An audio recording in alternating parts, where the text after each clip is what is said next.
I celebrated freedom and the sweet taste of revenge. Spring, a season of renewal, paired perfectly with scotch. A drink made for quiet reflection and celebration. When you combine the two on a sunlit deck behind your own home, you create a moment in time meant to be savored. This was one of those moments. I had waited 5 long years for this day, and I was determined to relish every second. When I purchased this house 2 years ago, I searched high and low for the most comfortable chaise lounges available. They were my personal indulgence, a gift to myself. I bought 5, and along with them, 3 small tables so I'd always have a place to rest my glass. Naturally, I also added the essentials: a round table with chairs at just the right height for dinners, a grill for barbecues, and enough seating to host friends regularly. Tonight, my brother and his family were coming over for burgers.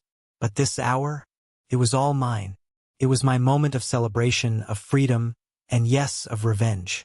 It had been 5 years. 5 long, sometimes agonizing years since the betrayal.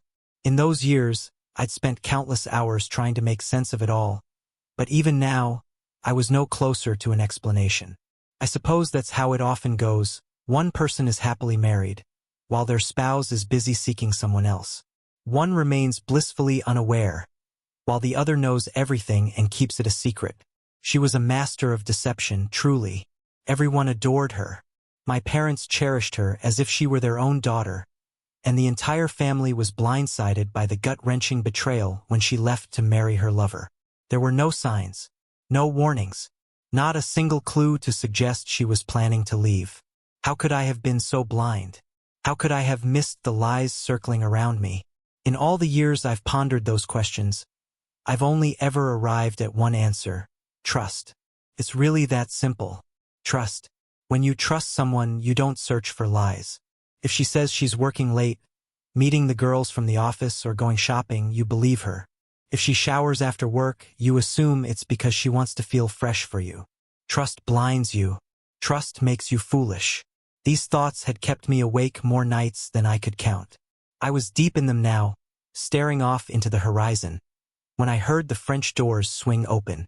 My brother, Tom, stepped onto the deck.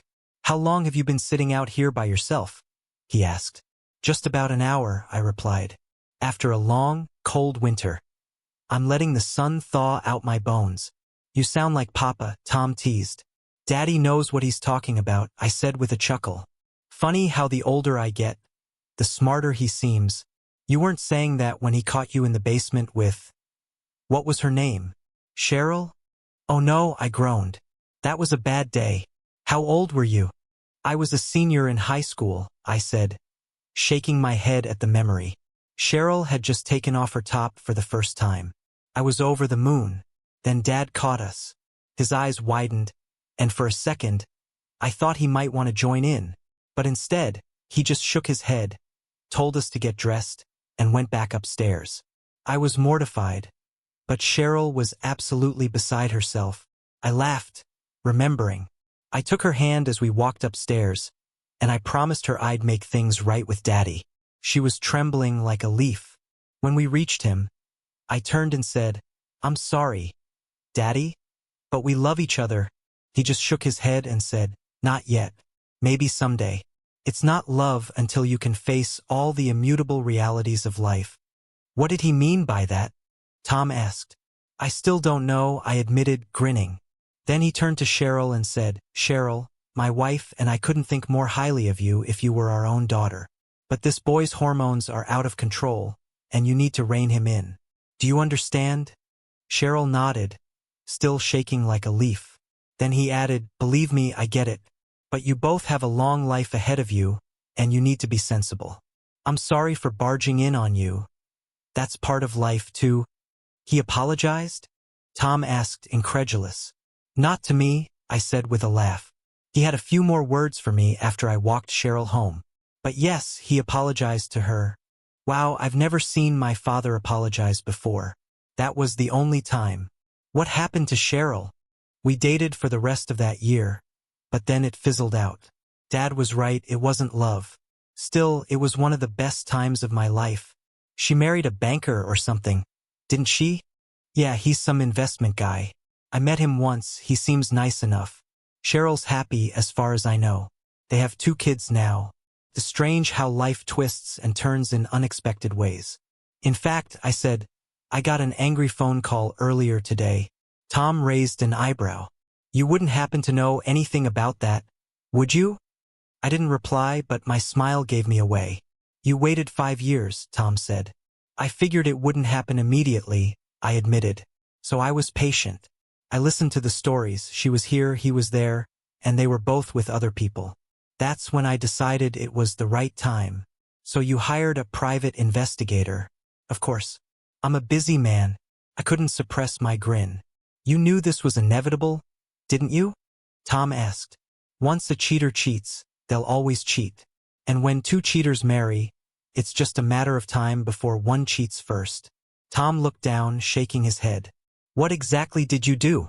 I sent her a copy of the private investigator's report, complete with pictures of what he'd done. Then I sent him a copy of what she'd been up to. And just for good measure, I sent copies to her parents, her sister, his parents, and their company. Tom laughed, clearly enjoying the mental image. I have to say, I added, she was furious. She called me every name in the book. And a few I think she invented just for me. Tom chuckled, shaking his head. So, she's not too happy with you then? Nope. But she thinks you're the one who did it. Tom's face fell. What? She thinks it was me? I'm sorry, Tom, I said, laughing. I should have signed the letters. Don't you dare. Tom said, his tone serious. Let her think it was me. I want her to think it was me. We both laughed so hard we couldn't stop. This has been the best day of my life, Tom said. Since my wedding to Marie and the day she told me she was pregnant with Julia. Same here, I agreed. So, Tom asked, how much do I owe you for all this? Nothing. You sure?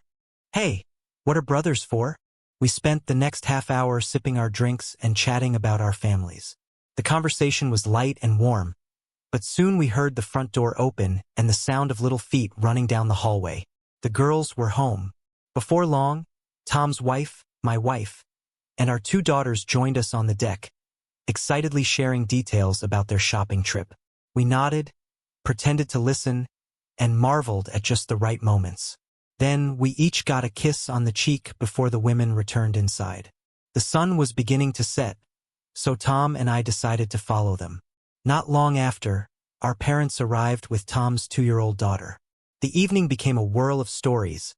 Our parents couldn't stop gushing about the adorable things Tom's youngest had said that day, while the older girls proudly showed off their new outfits. Every child deserves grandparents like ours. We ended the day grilling burgers and baking potatoes outside.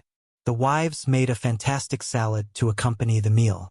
It was the perfect end to a wonderful day.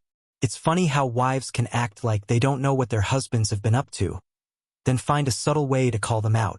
As I was wiping the last plate, my wife approached me.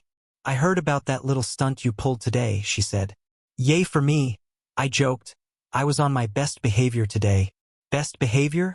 She teased. I heard you were dropping bombs all over town. I also heard Tom's ex is pretty upset.